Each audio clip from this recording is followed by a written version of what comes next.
Somewhere in this world I have a biological half-brother battling cancer.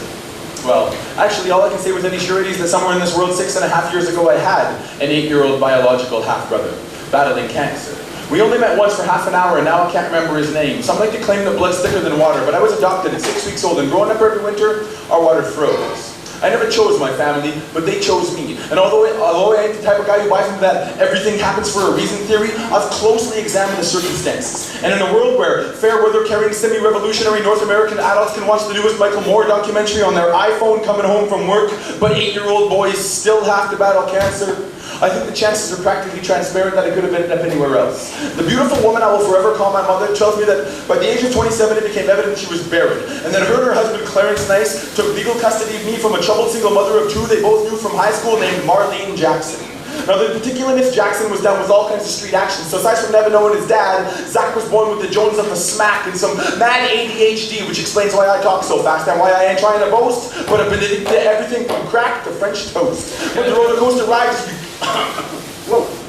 But the roller ride just begun, because by the time I turned 1, Marlene had kidnapped me back twice, but Terry and Clarence fought her in court and did everything they could to ensure that I grew up Zach Nice. Moved around a lot, got their degrees, miraculously managed to have 3 more kids of their own, settled down in northern BC to try and give their new family a home, but turns out my dad was part dog, and a dog follows his bone, so Mom packed up the kids and we went back to the road.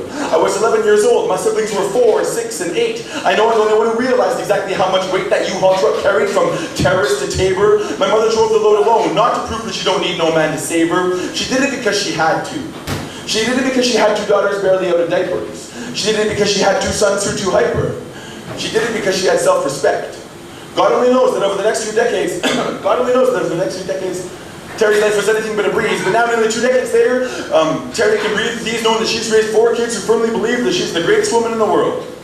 Early on in life, I learned there ain't always a happy ending in sight. I learned there's no point in defending either end of the social Darwinism argument because I prove them both right. They say blood's thicker than water, but I was adopted at 6 weeks old and growing up every winter, our water froze. I never chose my family, but they chose me, and in doing so ensured that I rose free of the constraints that I was born to. Born to a troubled single mother of 2 who worked the streets too late. Born to an impoverished Southern Alberta native reserve with a 64% unemployment rate. And so much overproof alcoholism, I know that I would have never risen from that prison being an addict from birth, which is why first and foremost, I hold my mother on high. But that's not to say that I can simply deny who I am or where I came from, because that shit's ingrained, it's genetic.